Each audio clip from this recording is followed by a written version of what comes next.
Hello and welcome to Wilson Center Now, a production of the Woodrow Wilson International Center for Scholars. I'm John Molesky. My guest today is Merissa Khurma, and Merissa serves as project manager for Middle East special initiatives at the Wilson Center. One of those special initiatives is a terrific blog, Enheduanna, and in the most recent collection of articles, inspired by the theme of International Women's Day, we have lots to talk about. Many great contributors, and the topic or the theme, advancing women's rights, changing laws or cultural mindsets. Welcome, Merissa. Thank you for joining us. Thank you, John, for having me. So let me ask you about this, what's embedded in the title, which is a classic chicken or egg conundrum. Talk about the relationship between culture and law, and which one you need to work on first to create the kind of change that you want to see. That is exactly right. It is a chicken and egg situation. Well, I think most of the women leaders who contributed to this blog this year had fun with this discussion, because this is at the heart of the work they do on the ground in the Middle East and North Africa region. There are some that believe that changing laws is essential, because there are many laws, particularly when it comes to the family code or family laws, that are still quite discriminatory against women. We still have a few countries in the region that have laws basically that allow women to marry their rapists.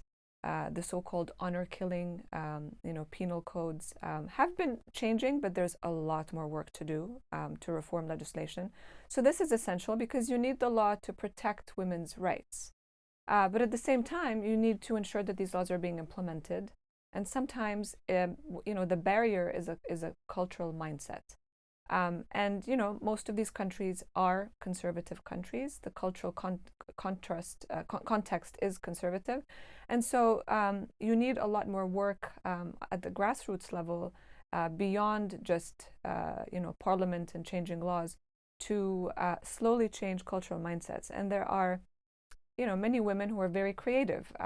Lilia Labidi, who's a former Wilson Center fellow, wrote about women artists who are using art as a medium to basically push the envelope about what is it like to be a woman, beyond just the sort of gender roles that we're accustomed to seeing. And those indirect methods can often be more effective than frontal attacks on the law. Absolutely, and they're very important now with social media, with film. And just changing images or through caricatures, changing images of what women look like or what women should be doing. I think that makes a huge difference. And role models. We need more women who are at the top to talk about their own stories, and that's pretty much the point of Enheduanna as a blog. It's to give these women a platform to talk about the work that they're doing.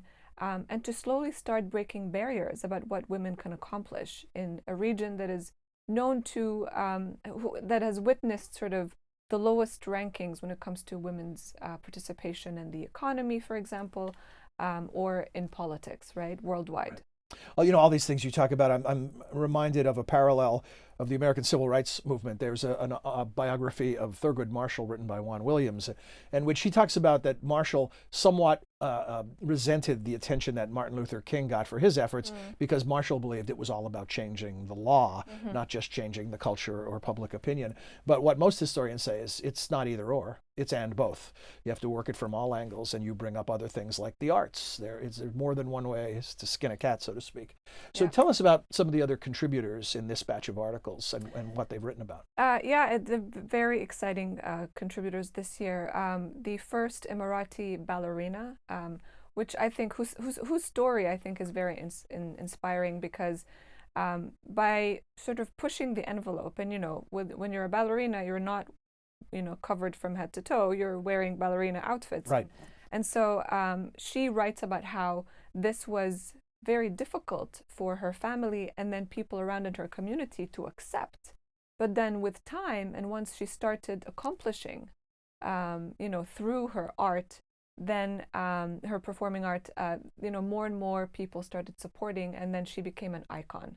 And she's very young, and that's what I love. I love that youth are breaking those, sociocultural barriers by pursuing their passions. And of course, family support is essential. But when you don't have it, you just have to keep going. So that's one of my Is favorite there is there stories. is there trickle down benefit there? Because when I hear that story, I think of, we often have separate rules for celebrities. So, her success alone grants her maybe privileges or acceptance in a way that someone who's not at her level of achievement might not benefit from. Is there a trickle down? I think there is a trickle down because the fact that she's able to go on stage, publish her story, and have her picture out there will inspire other young girls to Yeah. do the same.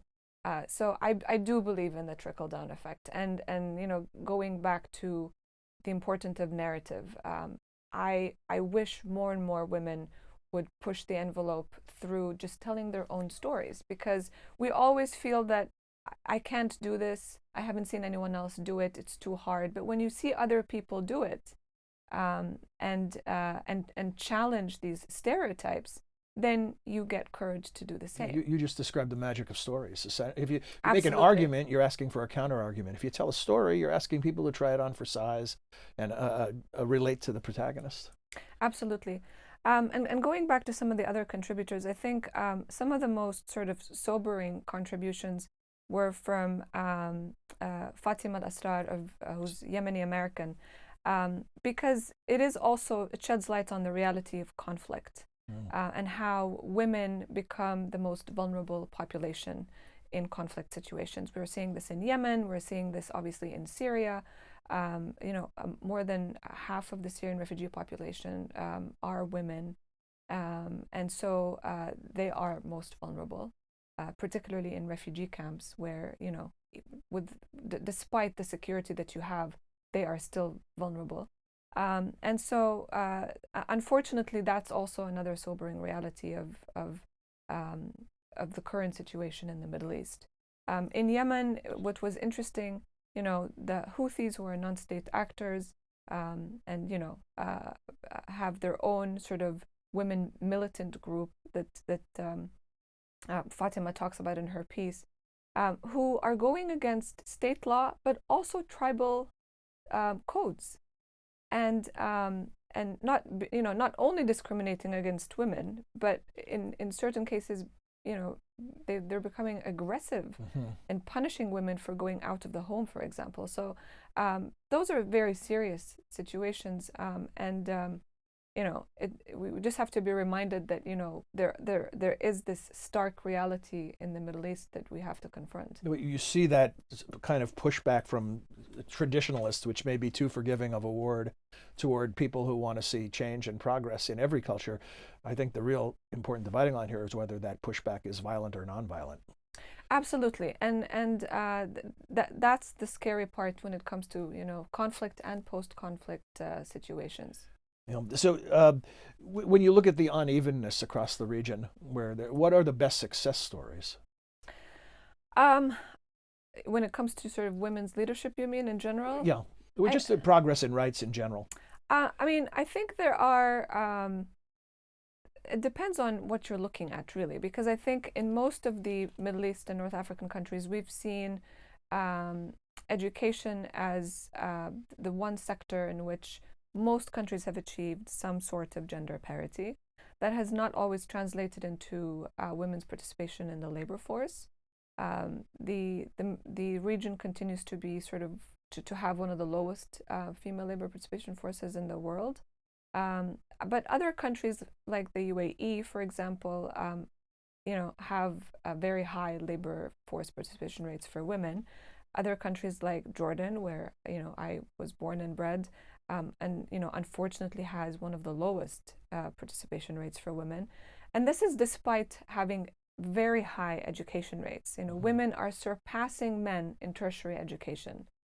Um, uh, in Jordan, but also in other countries such as Qatar as well. I think Tunisia is the one place that gives so many people hope, because many of the laws, particularly after the 2011 uprising, have seen many changes, many progressive changes in the legal system with regards to women, and that is where we hope to to go, basically.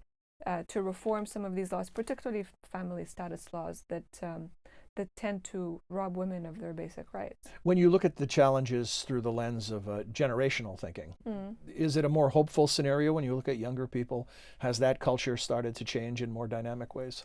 I am very hopeful. I believe that the youth are more exposed to, through basically social media and the internet, to so much more information, and they have tools to sort of organize and mobilize that other generations did not have access to, and I think that is a plus, and it gives them courage to be able to sort of push forward with